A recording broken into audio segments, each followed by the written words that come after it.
Hello, everyone. This is Picks with the Professor, Season 1, Episode 2. Today, we are talking Week 1 of the 2021 college football season. I am Professor Sides. You can follow me and my picks on Twitter at Professor Sides. With me today to break down the games and make some picks is Jack. Cousin Jared has sent a few picks in that we will sprinkle in. As always, these picks will be posted and tracked on Twitter, Betstamp, and the Google Sheet. Links are in the description below. And if you like what you hear, please like and subscribe. Now, I realized that I didn't give a great introduction to Cousin Jared last week. I'm a professor, not a podcast host, at least yet.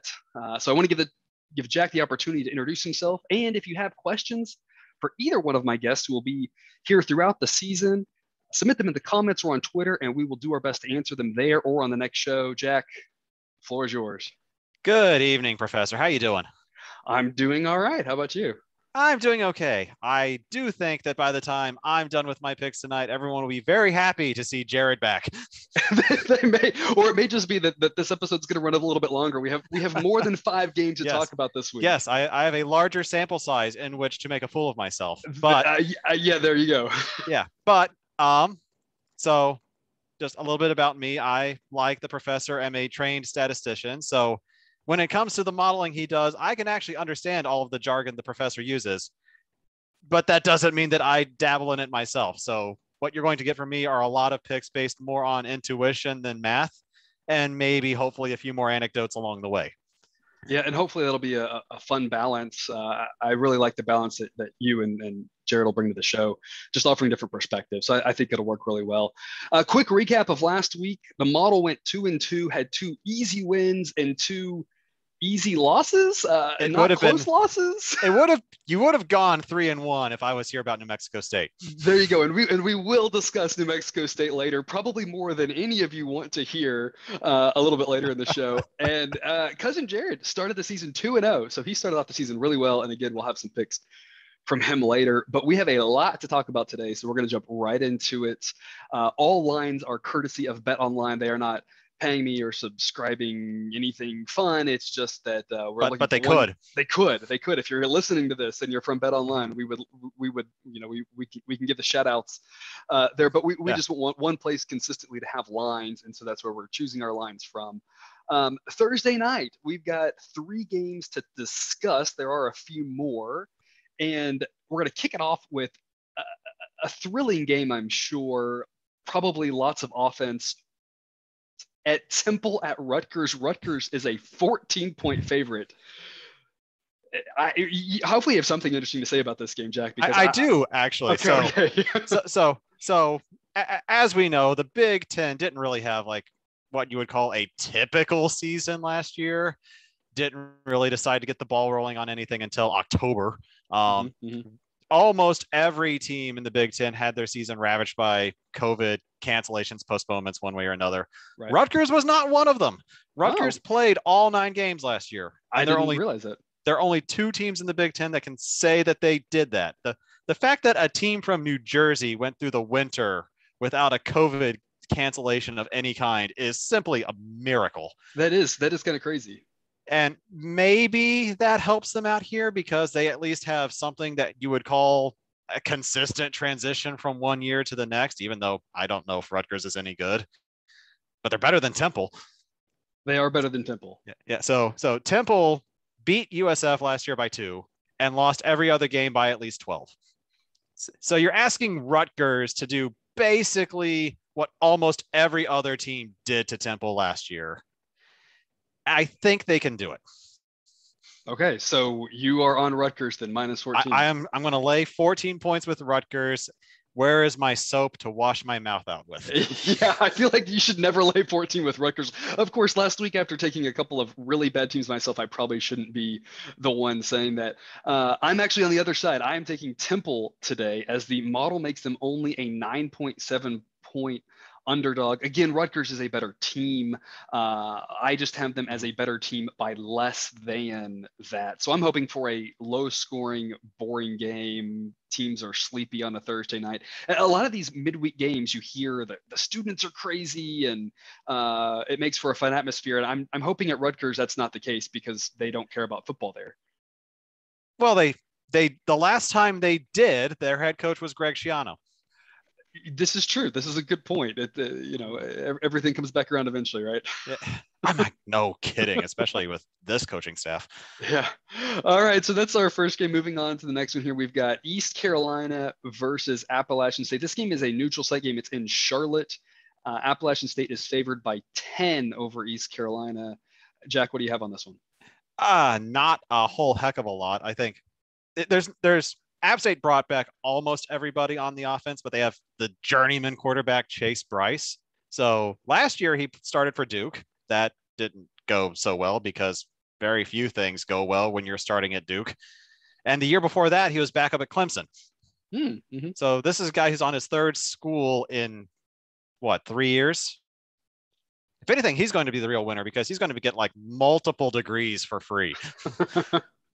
I guess the only real question is, can a guy who's been going through that much of a transition carry an offense to a win and, in your case, a cover against East Carolina? I don't feel confident enough to say either way. Mm-hmm. Like, what do you have on this, Professor? Yeah, so I've got Appalachian State here. My model makes them a 13.4 point favorite. And I think you made a good point with their quarterback. A lot of times these quarterbacks that transfer in as they weren't good enough to play for the top dogs, they end up having a lot of success at the smaller schools. Now, will that translate right out of the gate is obviously a question. But as you said, Appalachian State brought back a lot of people.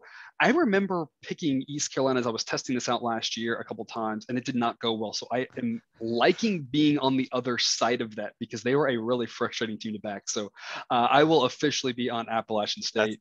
That's the professor talking, not the math talking. Yeah, exactly. Because at some point, the math is what the math is. But, sometimes you look at the picks and you say, oh, I'm thankful for that one. Or oh, I'm going to hate this one. And in fact, I think I'm going to hate this next one, actually. Bowling Green at Tennessee. Tennessee is a 35.5 point favorite. And I'm probably going to hate myself on where I go with this one. But let's hear what you have to say first. All right. Pop quiz, Professor. So first of all, 35 is a large number, and this is Heupel's first game as Tennessee's coach. Mm-hmm. But let's play a little game. So Bowling Green played 5 games last year. Mm-hmm. Mm-hmm. How many points do you think they scored, like total? Probably like 35. Well, they did a little better than that. They scored 57. That's and still really bad. And if you gave them all of their points for the entire season in their game against Kent State, they still lose by 5. Oh, wow. That's Kent bad. State was horrible last year. Or not Kent State. I'm sorry. Bowling Green was horrible last year. Yes. I hate laying that many points, especially in week 1. Mm-hmm. But if your model says to do that, I wouldn't blame you if you did. No, mine's actually the other direction. It says that Bowling Green should only be a 29.5 point underdog. I mentioned this last week. Only, right? I mentioned this last week. Sometimes, especially early in the season, there's value on these dogs. People get carried away with the names and they think everybody's going to blow everybody out. And there will be some blowouts. And we saw plenty of them last week. 4 of the 5 games were not even competitive. And the one that was only competitive in score at the end. It wasn't actually a close game. And people kind of think that always happens, but there's always a ton of close games and a ton of games that are boring, a ton of games that are snoozers. And that's why we're going to have some value on some of these big dogs early on. It's another one here. So I'm an official pick on Bowling Green at plus 29.5. Like I said, I don't like it because they are really bad. It's just, a Thursday game. Hopefully it's a slow start. Hopefully 35.5. Maybe the hook there gets us to the window. But it won't be pretty. It just needs to be not too ugly, and that pick will win because we're getting so many points. I'll allow the pick, but please don't endorse anybody watching this game. Yeah, this is the thing. As a friendly reminder, right? You don't have to watch the games that you bet on. You can just bet them and walk away and see how they go. And this is one that you maybe want to watch maybe the third quarter, maybe just to see how it's going. But for the first half, you probably don't want to watch. No, you probably don't even do that. Pull up the halftime score, see if you can cash in or not. And if you can't, because it's still a close game, you still probably don't want to watch it because ask yourself how it got to still being a close game at halftime in the first place. Right. You're right. It would probably have been an ugly one anyway. Yeah. All right, and that wraps up the Thursday games that we want to talk about. Again, there are others, but these are the three that we decided to talk about based off where the edges in my model lie. Moving on to Friday, we start off with North Carolina, a 5.5-point favorite, a week one conference game at Virginia Tech. And this one is one that the model doesn't actually have an edge on. Cousin Jared is submitting a pick. He is taking North Carolina -5.5. I can't tell you why. You can hit him up on Twitter, though. I did tag him in the previous video if you want to ask him why he's taking North Carolina -5.5. But the model has no play on that game officially. I didn't realize Cousin Jared loved Mac Brown that much, and I'm going to dig on that because he's not here. Exactly. You can make that dig. And for those, I think we mentioned it in takes 1 or 2 last week. I can't remember with the technical difficulties we had, but Cousin Jared is a proud Texas A&M alum, and so that's why the Mac Brown dig there. On that game. And then the other Friday game that we're going to talk about is Michigan State at Northwestern. Northwestern laying a field goal at Bet Online with some juice. It's equivalent to 3.5 that we've seen elsewhere. So those two lines are going to be about the same. And Jack, I know you've had a love affair with Northwestern over the years. Where do you stand? Especially now. Especially now. Okay, I guess where you stand with that now. Yeah. So Northwestern starting quarterback is Hunter Johnson, who I actually watched play high school football. That's right. I remember going to, I think, his homecoming game. Like first time I had heard of him, watched him play like 3 quarters of football. I was like, this kid's pretty good. So I wonder if he has any offers anywhere. And I Google him on Rivals or whatever. And it's like, oh, he's the #1 quarterback in the country. Yeah. Yeah. And of course, he went to Clemson, which was unfortunate timing because there was this guy, Lawrence, who was there at the time. Heard of him? Name sounds familiar. Yeah. Yeah. So didn't work out there. Went to Northwestern. My prior picks in like my yearly like pick'ems across the year have always been biased in favor of Northwestern, and I never had a rational reason why. I have a rational reason why now, but I'm still not doing it because Michigan State beat them last year. Oh, okay. I figured you'd be on Northwestern here. Can't do it. All right. Well, I am pulling the trigger on Northwestern. I make this game a 5.4 point favorite in this game. And again, if you're looking at 3.5, I would lay the 3.5. I have the same edge at 3.5 as I do what I am taking on Bet Online at -3, -117. I think this might be the worst Michigan State team in a long, long time. I think it's going to be a rough season. There were some bad ones not too long ago, Professor. I think this one is going to be bad. When you look at who they're bringing back, this is one of those situations where, and I hope I don't look like a fool saying this at the end of the season, but a 2 or 3 win season wouldn't shock me. They're going to obviously get a couple easy non-conference wins, but I think they're going to really struggle to get bowl eligible this year. I just don't think they're going to be very good. So I'm laying the points with Northwestern and hoping that they can have an easy victory. Hopefully Michigan State is as bad as I think they are going to be. Well, they're certainly not going to be looking ahead against that matchup against Youngstown State next week. Yeah, like I said, they're going to get a couple of gimmies as power teams do. So I think if they don't beat Youngstown State, then I think you're right. I don't think they're going to make it past 3 wins. If they don't beat Youngstown State, I don't think they're getting any yet. But I really think a 3-win season would not be out of the realm of possibility, which is crazy to think about. It's not saying I think they will only win 3. I'm saying it wouldn't surprise me. It wouldn't. No. And looking at the schedule, it wouldn't surprise me either. And it's crazy to think about that. We're so used to Michigan State being a 9-win team, a 10-win team. A down year is 7-5 for them, an appearance in the Cheez-It Bowl or something like that, right? But I think they're going to really struggle getting to bowl eligibility this year. And that does us for Friday. So then moving on to Saturday, a lot of games to talk about here. Some of these more interesting than others. The first one, Louisiana Monroe at Kentucky. Kentucky is a 31-point favorite. Louisiana Monroe is very, very bad. This is similar to a game I talked about earlier, though. I am taking Louisiana Monroe plus 27.4. I think they are bad. I hope they are not that bad. I hope that's enough points. The model does seem to think that is too many to lay with Kentucky. Hopefully in week 1, they are looking to not get anybody hurt and move on with an easy 25-point win or something. When do you think the last time Kentucky was a 30-point favorite against an FBS team? If it didn't happen 2 years ago, maybe, it would have been a long, long time. They Yeah. started getting better. Last year they were okay, but they didn't play any non-conference games, right? So it wouldn't have been in conference. It would have had to have been playing a school like this. Yeah, that one team that got ranked a couple of years ago. Right. So if it wasn't in that recent history, it would have been a long Jared Yeah, Lorenzen years back in the day, probably. that's true. Oh, I forgot about those. Yeah, yeah, they had some decent teams then, but even then they might not have been. They might not have played the right team. ULM is very, very bad. Again, the hope here is just that that's just too many points. And so, like I said, we're going to be consistent. The model is going to give us a few of those, and we're not going to shy away from them. Hopefully, the games are ugly and not too high scoring. Penn State at Wisconsin. This one should be a little more interesting to watch. Wisconsin is a 5.5-point favorite. A couple of these conference games early on in the year, things get real. Jack, what do you have on this one? I am actually going to take a chance here and lay the 5.5 on whiskey. Okay, all right. So Penn State had a very interesting 2020. Like everything before Thanksgiving was bad. They lost the first 5 games, then Thanksgiving hit, and then they won their last 4. But they also have brought in a new offensive coordinator named Mike Yurcich, who I am familiar with given his time at Oklahoma State. So it'll be interesting to see what he does there, because while he was at Oklahoma State, he basically said, all right, I'm going to take the offense that exists and not change anything, which not a bad strategy. But I mean, I don't know if you want to go around changing Penn State's offense for the better or for the worse.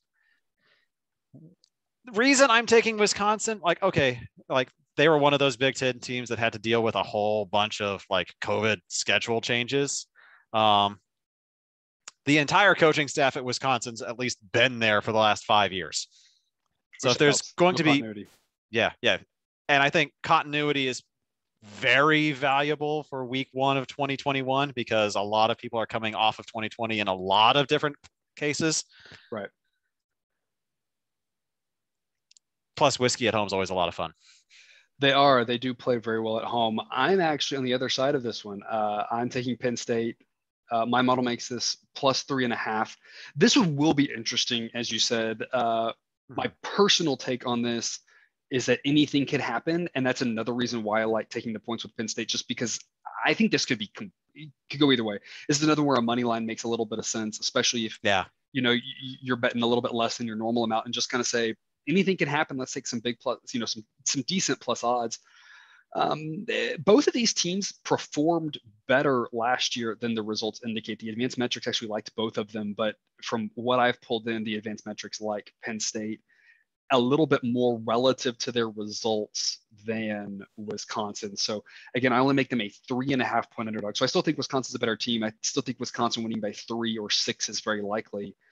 But given that we're getting 5.5, there are a few more ways that this can work out well. So I'm actually on the other side of that one. It's going to be interesting watching these metrics evolve throughout the season and getting off whatever priors they have from 2020. Because I don't think the metrics were built with COVID's related stuff in mind. Absolutely. It's going to be interesting to see. And I've heard some different people that model talk about how they're weighting different seasons. They're giving last year a little bit less weight than they normally would have given the previous season, because last year was so wonky, you can't completely trust it.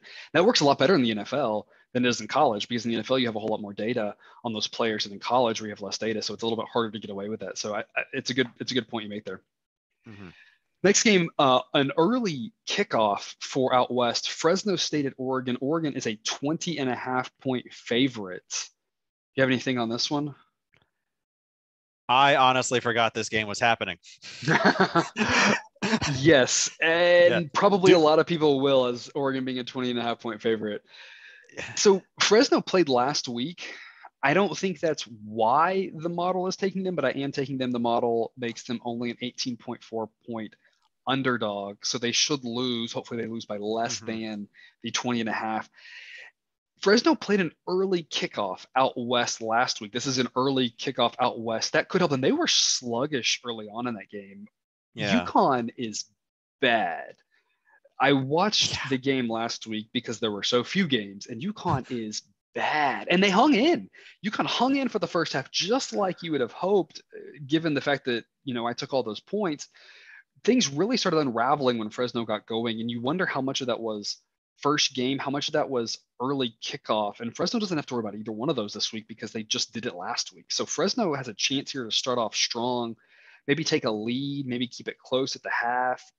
You'd like to see a tie game, maybe a 3-point lead at the half, whatever. They can just kind of hang on, and win, lose doesn't really matter as long as they don't get blown out. Yeah. So Oregon's starting quarterback, who did everything he could to lose the job last year, except actually lose it. He's gone now. And the guy who did the heavy lifting, like during the Fiesta Bowl, he's the starter now. Okay. So it's one of those interesting Oregon teams where, yeah, they have a new quarterback, but it's really the quarterback who took them through the last half of the year. Right. Interesting to see what he does now. He doesn't have to like look over his shoulder anymore. Right. Is that good or bad? Right. Sometimes that competition can bring the best out in someone, and sometimes it, Lisa, you're worried about making every pass perfect. So it can really go either way. Next up, we have a rivalry game, week 1, West Virginia laying 3 points at Maryland. What do you got for us on this one? This is a rivalry game? This is a rivalry game. If the states touch, it's a rivalry. They used to play in the same conference, right? But now they're both in different conferences. There's or they weren't in the same conference, but one was in a conference that the other one wanted to be in, but then that left anyway, and then they went to a different conference. We're going to need the It's Always Sunny, right? Like conspiracy theory graph. Like these people these two schools don't really exist. Right, exactly. You could tie these schools reasonably to every conference except like maybe the Mountain West, I guess, is the only one I don't know how to tie them to. Yeah. So they like these two schools in this rivalry game haven't played to get against each other since 2015. Okay. Yeah, and like it is a rivalry game. There's a Wikipedia page on it, so like people acknowledge that apparently people care about this game. Yeah. Again, the states kind of border each other, so I guess that works, right? Yeah. I mean, Maryland or near each other, kind of touch each other by like 20 miles, right? It's not very much, I don't think. Yeah, once you're up there.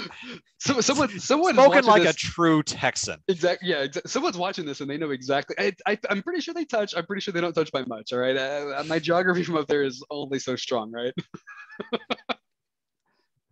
I mean, as a general rule, like rivalry games cause a lot of things to be thrown out the window, and I think that's especially true if they haven't seen each other in a while. Yeah. Like I'm afraid to touch this game. What does the model say? The model says this game should be close to a pick'em. So I'm going to take Maryland. It says that West Virginia should be a slight favorite. West Virginia is a little bit better, but that would be offset by the home edge. So it's a play on Maryland. Honestly, I think this one, everything we said about Penn State, despite that one's on the road versus Maryland at home, but I think the same logic applies when you're getting a field goal, when you're getting some plus odds on the money line in a game where anything could happen. That's never bad value. Like you said, the rivalry game part, throwing a little bit more into it. Anything could happen in this game. So I'm going to take the 3 with Maryland. Hope it's a close game. Also, again, money line, not a bad idea there as well, if that's the type of thing that you're interested in. Indiana and Iowa is our next game. Iowa is a 3-point favorite. You have to lay 115 if you want to take Iowa. What do you have for us on this one? This is going to be one of those classic Big Ten slobber knockers, isn't it? It's very possible. Yeah, all we're missing is the 11 local kickoff. Yes, it should be an 11 a.m. kickoff time. Well, the interesting thing here is that Indiana, right, is now kind of a little bit more of the hunted instead of the hunter. That's a new ranked. Look for them. It's a new look. Ranked. Yeah. I'm not sure if that's going to like manifest to the same degree that it happened last year. Like their starting quarterback still like recovering from like a knee injury last year. Yeah, he had a pretty gruesome ACL injury last year. He's back, but I don't know to what degree he's back. Right. Will he have limited mobility or whatnot? Yeah. And then, you have Iowa, and Kirk Ferentz has been there 100 years. It seems that way for sure. Mm-hmm. But also there's this continual trend of Iowa either blowing the home opener or the game against Iowa State or both. Right. Yeah, the Iowa State one, is that next week's game? I know they usually play that early on in the year. Usually, I haven't looked yet. Okay, it's usually like a week 2 type game, so it wouldn't surprise me. Yeah, so I mean, I'm currently living in Indiana. I'm really hoping IU wins that game, but I want to see their quarterback play a game before I'm willing to start like putting like my stake in there. Right. I've got Iowa as a 5.6 point favorite, so I'm actually going to lay the 3 with Iowa. I think in this one, the fact that Iowa tends to struggle early in the season, I think might be contributed or might be caused from some of the look ahead type spots. But you get a conference game week 1 against a good opponent, you can't afford to blow this. So I don't expect any issues like that from Iowa in this game, knowing that they've got a good team coming to town. So I don't see them really looking ahead and beyond this game. And I think they're a better team than Indiana, plus they're at home. Yeah. This is one of those games where they should have an edge. I looked it up. They are in Ames next week. They're in Ames next week. But yeah, again, this shouldn't be a look ahead spot. If it is, that's really bad on a veteran head coach. I don't care how like once in a blue moon a ranked Iowa State team is. You can't look past a ranked opponent, conference opponent. Yeah, right, exactly. So yep, I'm on Iowa on that one. I think that's fair. Yeah. Next one, Marshall is a 2.5 point favorite at Navy. What you got on this one? Do you remember last time Navy played Marshall? No, I do not. I don't remember. That is correct because they have never played. Which is interesting because those two schools are not located that far. These two schools are in the same states we talked about, West Virginia and Maryland, right? Yeah. So Navy's in Maryland and Marshall's in West Virginia. There's going to be a lot of interesting feel goods at this game, Professor. And I'm sure. The reason for that is the game's at Navy. Right. Navy is honoring the guy who took over the Marshall job after the plane crash. Ah, okay. Because he was apparently also like with Navy forever after that. I did not know that. Yeah. So I'm like, and I'm not, it's one of those weird things like this one guy is being honored at this place, but I honestly do not know which team cares about that more. Right. In theory, the athletes probably don't care at all. I mean, in theory. Things that happen before their time. I mean, but these are also 18 to 21 year olds. It's like, it's pretty easy to get them to care about something. I don't know if that's a good thing or a bad thing. Well, my model makes this Marshall minus 5.3. And so I'm laying the 2.5 with Marshall myself. I think the other interesting note about this one is you want to play an offense like Navy's with time to prepare. You do not want to play an offense like this off a short week or off even just a regular week, really, because you don't have time to simulate what they're doing because you've lost so much time with travel and rest and everything like that. But here they've had tons of time to game plan for this triple option attack, which I think gives Marshall a little bit of an edge here that my model isn't even capturing. So that makes me like this pick a little bit more. I forgot about the triple option corollary that we've been working with. Yes, and it doesn't work all the time, but in general, it's a good rule of thumb to follow is come up with a number and my 2 cents, come up with a number on a game before you see what the spread is and then compare it to the spread. Now, how you come up with that number, again, I've got a model that does it. You can have whichever way possible, but come up with a number. Yeah. May I hop on that bandwagon? Yes, you may. Can I say you talked me into taking Marshall as well? Absolutely. Okay. Yes. Yeah. I don't know. They might be looking ahead to that big game against NC Central. I would hope not. But my thought on this is kind of, come up with a number that you make the game however you do it. And I'd like to subtract the point maybe if you're playing a team on a triple option without time to prepare, but give yourself maybe an extra point if you do have time to prepare, because on a gimmick offense like that, having that time to prepare, you can more easily shut them down. That's one of those things that feels like it's worth more than a point.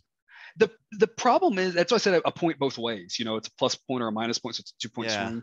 It may be. It's one of those things where it's tough to say without knowing the specifics of how well they're emulating it. I think if you have a scout team quarterback who can run it really well, and you have good coaching, it might be worth more than that. So I'm just talking about kind of in general. That's a decent rule of thumb, at least to start with. Yeah, good point. Next game, Central Michigan at Missouri. Missouri is a 14.5 point favorite. What you got here? Give me all the points. Give you all the points. All right. Yeah, so during my research on this game, I read an article, I think by a Mizzou fan. Okay. And they said, like, we want to make sure they're not overlooking Central Michigan for that critical game next week. The critical game next week is against Kentucky. Wow, And how the times have changed, you I, know? I don't think they've changed that much. Well, if Kentucky's a critical game, it feels like it really Well, has. yeah. I think that speaks more to like where the Mizzou mindset is than Right, like how good Kentucky actually is. And right. like if Kentucky is the team that you're watching out for, Right. What does it say about you? yeah. Yeah. So Plus you're plus another familiar face, Central Michigan. The Florida coach who was there a few years ago, he's there now. Jim, I forgot how to pronounce his last name. McElwain. Oh, yes, yes, yes. Former Mhm. Colorado State coach as well. Did really well Yeah, with the smaller program. Absolutely. So you were taking the 14 and a half with Central Michigan. I am. All right, I like it. We are in agreement on this one. I'm also taking the Finally. 14. Yeah, finally, I'm also taking the 14 and a half with Central Michigan. My model makes this only a 9.1 point game. So basically, 7, 9, 10, 11 are some reasonable outcomes there. Even 14 a reasonable outcome, and 14 gets us to the window getting 14 and a half. So another underdog there to take. Next game, San Jose State at USC. USC is a 14-point favorite. What do you got for us on this one? All right, so San Jose's quarterback is Nick Starkel. I don't know if you know that name. I've heard it a few times. We talked about him last week, actually. Yeah, Because former enjoyed being A&M an A&M quarterback, alum. We former talked about how Arkansas quarterback. he's been around. Yeah. So if there's one thing San Jose State has going for them, it's that, Starkel was playing Bama, LSU, Auburn regularly for the first Right. part of his career. Mhm. I don't think going to USC should phase him in that regard. Yeah, USC is not really known for having quite the same raucous crowd that some of the SEC has. Oh, out on the West Coast, surely you jest. Har. Yeah, it's not going to be so much about the psychology. It's more about the actual ability of San Jose State to keep this a close game, and I could see that happening either way. What do you think? So I've got USC minus 20 on this one. So one of the few times I'm laying the points. That's all. And San Jose State got a nice boost last week in my model. It's not, we talked about Fresno getting some of the butterflies out of the way earlier and whatnot. I think it's less about that and more about just they were in a specific situation that they're seeing again.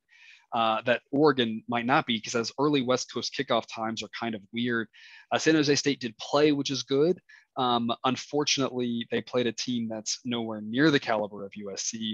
And while they did get a bump in my model, I would have made this game even bigger of a spread last week. I don't think that they can hang with USC. I like laying 14 here. I think this is a great number. Now, is that a case where the model gave you a bump because they overperformed or because they played a game that existed and they won? More that they overperformed. They covered. They went out and they were supposed to win by, depending on what you looked and when you took that number, right, anywhere between 21 and 28, I think is about where it closed. They won handily, right? So it gave them a little bit of a boost to say, good job, you played well. I think the thing that people are missing is that while they played well, they didn't play that much better than they should have. So the boost was very minimal. So it's not like it gave them. It didn't give them enough. It did give them enough of a boost. you might not embarrass yourselves. Right. Exactly.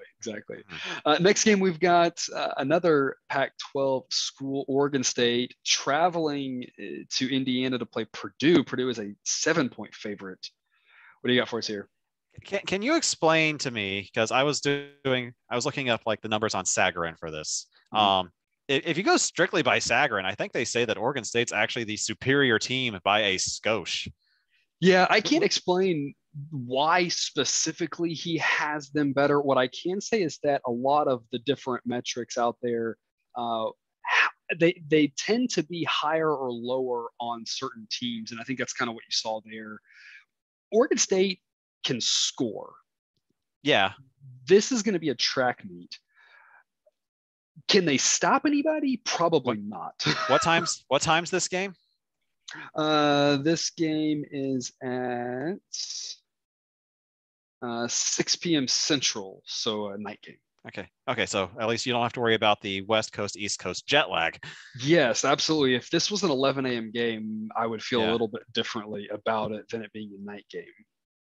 But yeah, Sagarin's a little high on them. Some of the metrics are just a little bit higher or lower on teams, especially to start the season. There's a little bit more Yes, I variability mean, there. But I think Oregon State has a pretty good offense, and yeah. so they're never out of it, which I think is a good characteristic to have. Because I was like, I mean, trying to reconcile that with a line that says Purdue -7, especially given what I know about Purdue football in general. It's Right. like they're begging me to take Oregon State here, so I'm just going to go ahead and do it, and people can laugh at me for it later. All right. Hey, I'm on the same boat. My model makes us Oregon State plus 5.5. So not the pick'em that you said that Sagarin would make it, or near pick'em. I still think Purdue is a better team. And if you'll notice, I mentioned this last week, the smaller differences between what I make the spread and what Vegas makes the spread matters more around our key numbers, around the 3s, the 6s, the 7s, and things like that. So I'm only 1.2 points off, but those 1.2 points kind of matter because Yeah, you're getting the 6 and the 7 to push. Exactly. 6 is very possible given that I make this 5.8 is the win. 7 gets us the push. So that's why this has an edge because of that. Whereas if I'm 1 point off at a 20-point game, it's the probability of it landing out there is so small. There's so many random outcomes that can happen. It matters less. So a small edge point wise, but that translates to the same kind of probability as a lot of the other edges. So I'm on Oregon State as well. And again, hopefully we don't kick ourselves. Now, when again, they should score. The question is, can they stop Purdue at all? I have a built-in excuse if Purdue wins that game by 30. Like, hey, I got swayed by Sagarin. It's not my fault. There you go. Next on the docket is Baylor. They are laying 14 at Texas State.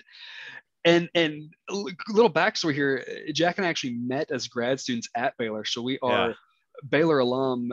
There is no Baylor bias in the model. I didn't code anything in. I have been accused of things like that in the past. I have no idea what, what's going into the model to make them like teams that I like, but my model does say Baylor minus 17.7. So I'm taking Baylor. It has nothing to do with what I'm rooting from my heart. It's just, I think we could write an entire manuscript on whether the statement there's no bias towards Baylor in your model is actually true. I'm pretty sure that I know you didn't do it deliberately, but you were trained by people at Baylor. Well, this is true. But there is nothing that I'm doing or using where I'm looking at what the data is and tweaking certain parameters to make them look better. So it kind of is. On this one, I think it's just that Texas State is really bad. Now, what are we going to get with Baylor is a huge question mark. You and I specifically have seen this before. Like we've watched Baylor get a new coach. They've immediately hit the tank. They did terribly for 1 year. They come back and they should be substantially better. Right. I don't know if they'll be like world class, like they've somehow pulled out like at the very end of the Matt Rule era. Right. And I think there's also some disagreement with some of the metrics and some of the analytical people on Baylor as well. How you view 2019 Baylor versus 2020 Baylor, right? Is 2019 the fluke or is 2020 the fluke? Because while they should have gotten worse in 2020, they shouldn't have gotten that much worse. And so which one of those was a little bit of the outliers is the question. We don't know what we're going to get with Baylor, like you talked about. And last year was a year zero, right, for Aranda, just like, Rule had his year zero. The difference is Rule got to get to year one without COVID. Yeah. And Aranda's dealing with his year zero. Yeah. So is this year COVID one year zero is a terrible thing to experience as a head coach. Right. Especially like with Baylor, like I forgot what month it was, but they had like a long stretch of games that just had to be moved. Right. They had some COVID issues last year. They lost some games and then they came out of it and looked flat. And, so is this year one or is this year zero part two? Is this year 0.5? I don't really know. Mm-hmm. You can get a lot from Baylor. I think why I feel confident in this pick, why I like what the model says here is that Texas State is really, really bad. And so I think that's one of those things where, yes, you don't know what you're going to get from Baylor, but in one world, you do know what you're getting from Texas State. You do know what you're getting from Texas State. So in one world, Baylor goes out and wins this game by 28, and it's an easy cover.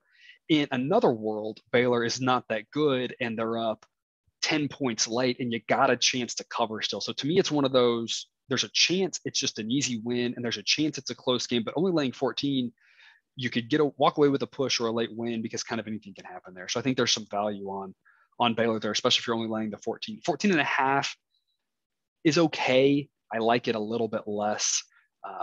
At Bet Online here, we've got minus 14, minus 14, and the odds are minus 113. So if you have a shop that maybe lay a little extra juice to hold on that 14, that might be something you're interested in.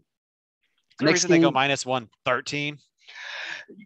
In theory, you could always shift the odds around. The reason they're doing that is they're just trying to slightly entice a little bit more or less money on one side or the other. So it's I'm more fine-tuned than the typical multiples of 5 then. Yes. And of course, if you ask most odds makers, what they will tell you is they would rather never move the number and only move the juice. They would rather just keep the number the same, always make the numbers half so that there's no pushes, and just raise the juice. And they would just raise the juice up and down based off what people are doing.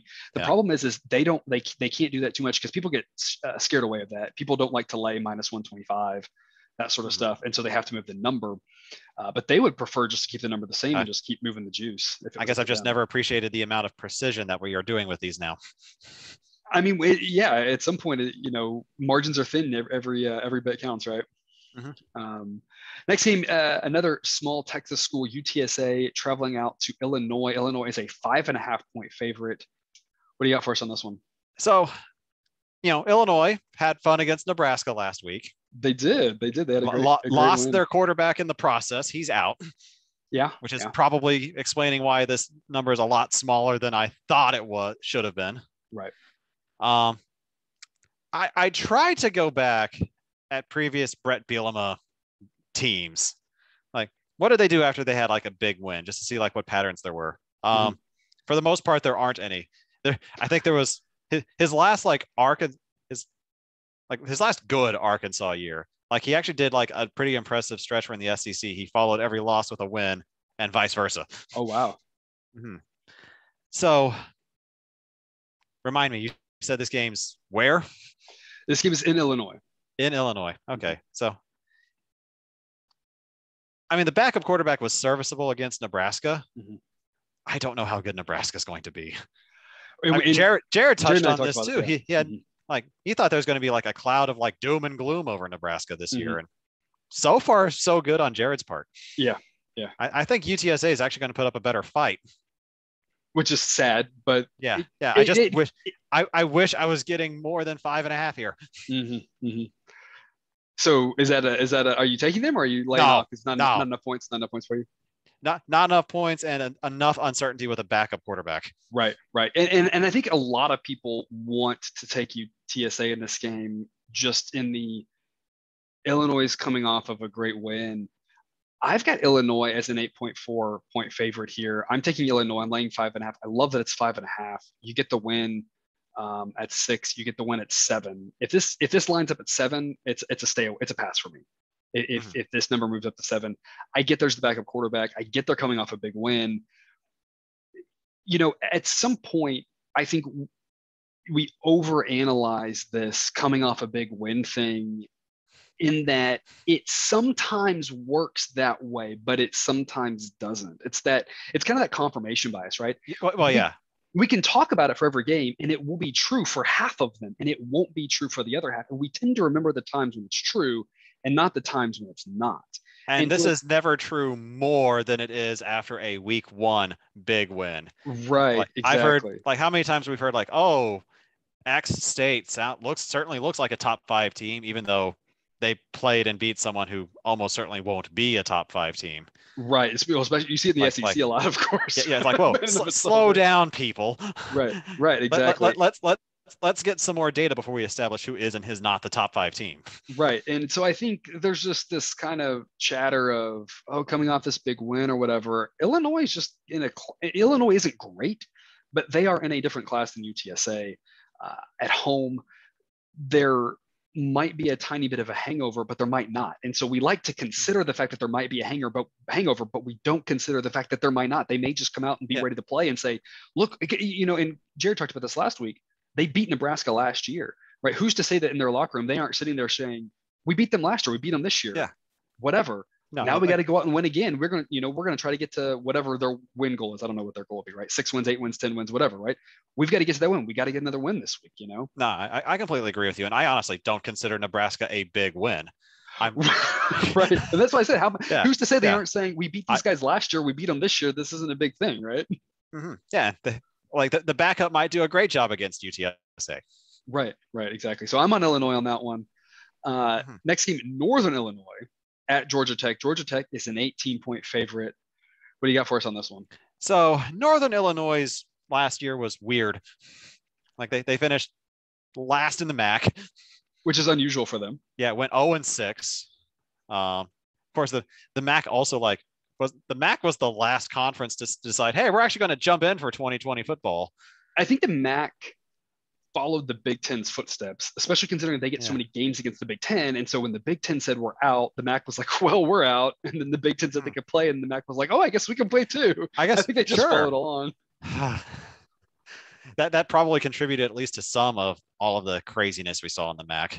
Yes, the MAC was impossible to figure out last year. And despite Northern Illinois not winning a game, I think this is too many points.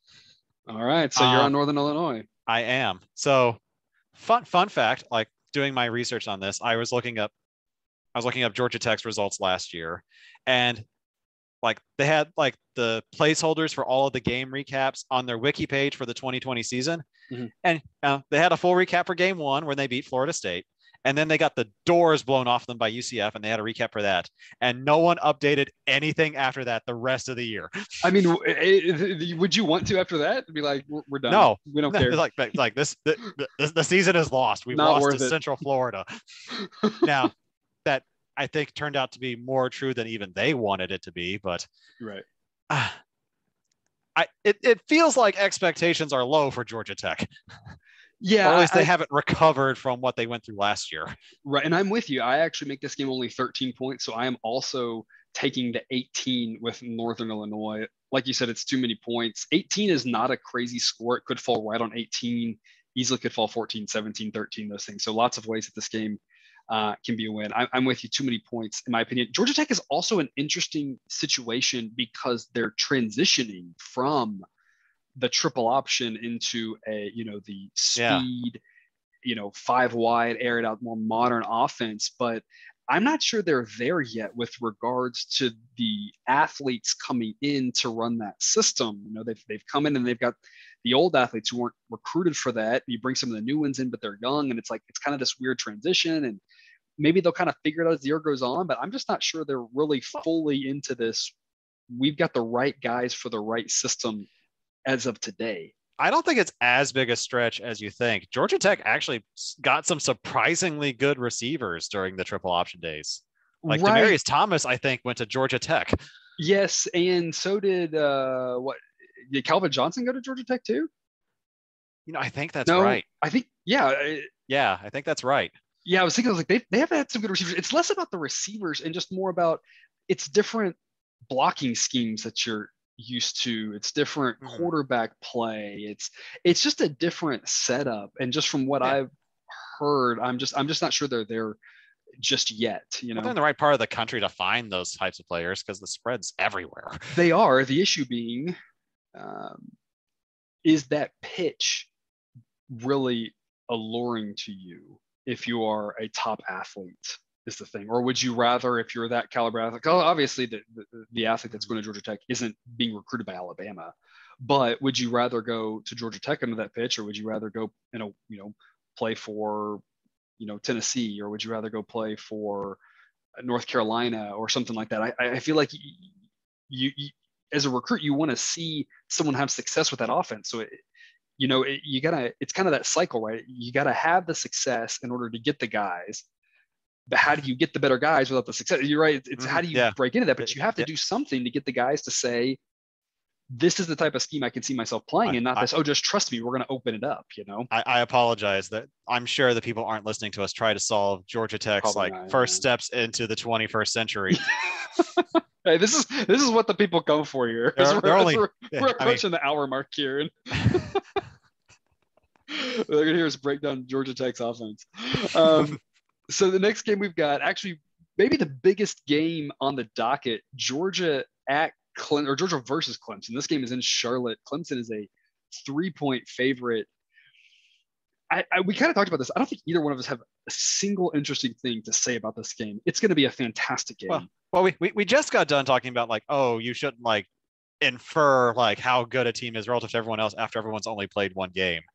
It's probably fair to say that whoever wins this game is going to be way up high in the rankings until they do something stupid, which they might never do. Well, Clemson won't. I don't think Clemson plays another team in the top, pick your number, basically, of any metric. Yeah. I mean, Clemson's schedule after this is literally nothing. I mean, it is insane how bad the rest of their schedule is. So if Clemson wins this game, they are walking into the playoff. Yeah. So if you're a fan of anarchy, I guess you're rooting for Georgia, because I think so. If you're Clemson would be saddled with a loss, and Georgia still has to get through the SEC.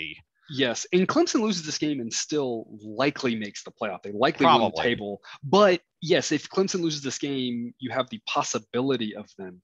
See, if Clemson wins this game, they could afford to blow one of those games and still make the playoff because they'd have the resume win over Georgia. Yeah. It would almost require Clemson to lose this game and then Georgia just completely cratering. Yes, assuming Georgia, and even that might not be enough to keep an 11-1 or whatever and 1 Clemson team out of the playoff. Right. Yeah, I think so. I think barring a Georgia collapse, Clemson winning this game would get them in. And barring a Georgia collapse, Clemson losing this game, they still have an easy enough schedule to win out and make it anyway. So for them, it's a good early test, but I'm not sure how much it means for Georgia. It's huge, right? They need that big resume win because they know they're going to go through some landmines in the SEC. Yeah, they're not going to get through that undefeated. Yeah. As for the actual game, again, I think it's to be a great game. Yeah. I don't know what really to say about it. I make watch this game. I watch this game. I make this game right about 3. So I mean, I think this number is spot on. As are most of the big games. I'm not going to have a pick on a ton of the big games because most of my metrics are going to put it right about where it is. Should be a fun one. Cousin Jared actually is chiming in with a pick on this one. He is taking Georgia +3. Maybe he's SEC biased. I don't know. He's not here to defend himself, so we could say that, right? He wants Georgia +3. Again, I think this is going to be a great game. It's not crazy. It's not crazy to take the +3. Same idea we talked about in some of the previous games. Not crazy to take a plus odds on the money line because anything can happen in this game. It should be a fun one, but not a pick from me or Jack on this one. Same on the next one. We're going to talk Kent State, Texas A&M. Cousin Jared has a total play on this one, total 67. He wants the under. I think he thinks it's going to be maybe a sleepy start. Doesn't believe in the offenses, so he's taking the under on 67 on that one. My model doesn't run totals, so I have that kind of attitude gets you run out of College Station. It may. We'll see if he when he makes his way back to College Station, if they let him back. Talking about unders. Next game, another SEC game here. LSU -3 at UCLA. A big game in that it's a nice undercard, right? 2 big name schools, but not nearly the caliber of Georgia and Clemson. But LSU a slight favorite out in Los Angeles. What do you have for us on this one? So isn't this entire, like, how you feel about the game basically correlated with how you feel about Hawaii? It is highly correlated with that, right? If you think Hawaii is any good, then you have to really like UCLA. If you think they're not, then you probably shrug that off and say whatever. And it's hard for Hawaii to come to the mainland against a Power 5 team and put up any kind of fight, especially in week 1, especially with some of the crazy things Hawaii has been doing from a COVID perspective. Right. And if you saw any of that game, there was the opening, it was the first or maybe second drive, the punt where the guy, the snap was low, the punter's knee hits the ground. UCLA takes over inside the red zone. I think they got another turnover later. I mean, they had some really short. They started at the 9, I think, later in the. I mean, they got up early. Yeah. They had one long good drive, but I mean, Hawaii just gave them that game. Yeah, LSU's not going to make those mistakes. Probably wouldn't LSU the team that like threw the shoe, or was that in the LSU game? I can't remember who was. That was LSU. It was LSU against Florida, right? And he threw the shoe. So you never know what they'll do. Les Miles is not walking through that door. Unfortunately, right, for the watching someone chew grass aspect, right? I can't bring myself to pick LSU, but that's certainly where I would lean. Okay, that's what Cousin Jared's at. He's taking LSU. He's laying the 3. I am actually taking the 3 with UCLA. I make UCLA about a 1-point underdog. So again, I do think that LSU is the better team.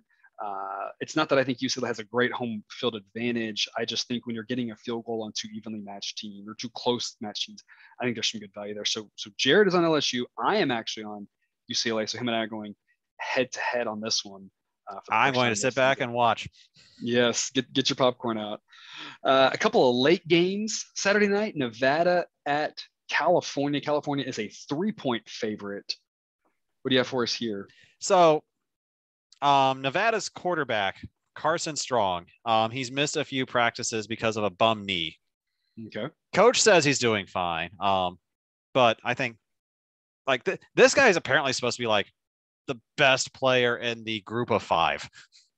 Like this guy's that good. I feel like if he's not 100%, that's, I think, worth taking a flyer on. So I'm actually going to lay the points here. And this, I don't know what this means, but you're laying the 3 with Cal. Cousin Jared is laying the 3 with Cal. I am laying the 3 with Cal. So that is a trifecta there. So I don't know if that's and all for different reasons, I'm sure. And all for different reasons. You're probably right. I make Cal a 6.7 point favorite in this one. I just think they're a better team than Nevada. I'm a little bit higher on Cal, I think, than most people. I think they've got a chance to win a couple of games in the Pac-12. The Pac-12 has a bunch of teams at the bottom that are bad. And somebody's going to come out of that and win 6-7 games. And I think it's a decent chance that it's Cal. I don't have any faith that it's, Arizona, right, or Arizona State, but I do think that Cal might be that team. I don't think it's Stanford, but I think Cal might be that team that comes out of all that garbage and wins a few of those games. And I look for them to get out on the right foot here. Let's play this out then, because we all think Cal is going to win this game. If Nevada loses this game, who's our group of 5 New Year's Bowl representative? I mean, we still have the 2020 Mountain West champ San Jose State, right? They're still on the table. Yeah, okay. I mean, Cincinnati, of course, is the leader in the clubhouse, right? They're ranked 8th or 9th, I think, to start the season. Well, so that's an easy choice then. Yeah, they'd be the leader in the clubhouse. They're getting a lot of respect early on.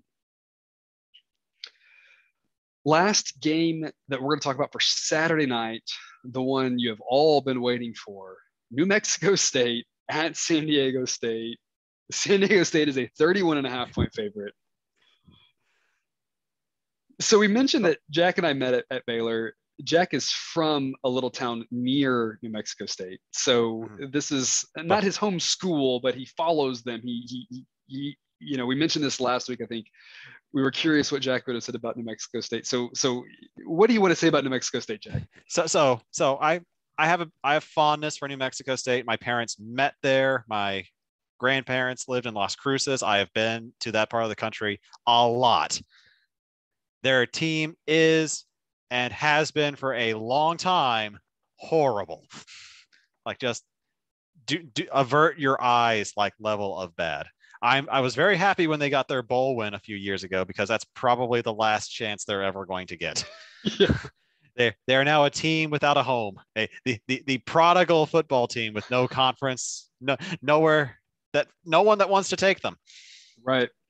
Although with all the shuffling that might be about to happen with Texas and OU going to the SEC, it might not be about to happen. Who knows, right? I think someone I read said something to the effect of, if you think you know what's going to happen, you're wrong, right? So who knows what'll happen and how that will trickle down, right? New Mexico State might find a home somewhere, just because who knows where all the dominoes will fall on that one, right? I think you're implying that New Mexico State will find an FBS conference, and I think that is very, very generous of you. Well, you never know what teams will do when they get desperate to have a partner, for the last dance, that sort of thing. Mm-hmm. So it's all possible. Right, so back to this, 31.5. 31.5 is not enough. Yeah, it's not. I think unless you're worried that the clock will hit 0 before San Diego State gets to 32. Yeah, although I will say New Mexico State had some decent offense last week, and of course that decent offense was against UTEP, and that's, I think, where and it resulted in 3 points. It resulted in 3 points, but I think the biggest thing there is that San Diego State is much better than UTEP. UTEP is really bad, and I took New Mexico State last week, and look, Jack, you may disagree with this. I stand by that pick. New Mexico State early on, and I tweeted about this. They had a fumble on a first down run. They had a touchdown called back. They had a touchdown pass that the receiver's heel hit the end zone. They could have easily been in that game. The difference is they could have been. The flaw in your logic, Professor, is that you are treating those things as flukes. When for New Mexico State, that is a Tuesday. It may be. And the thing is, of course, that those things happen. They could have been in that game, but they would have been in the game against UTEP. And UTEP is really, really bad. And San Diego State is actually pretty decent. And so I think you're right. I think 31.5 is not enough points. I make this game San Diego State by 37. If it was 37, I still probably would say lay it, even though the model wouldn't say 2. This feels like a 45-0 type game, maybe 52-0 type game.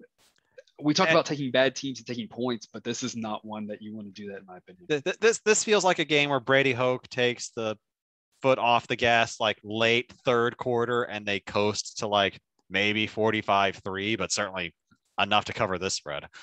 Right. Yep, I'm with you on that one. So we're both on San Diego State for that game. There is a Sunday game. We're not talking about that one. We are talking about Monday. Louisville at Ole Miss. Mississippi is an 11-point favorite.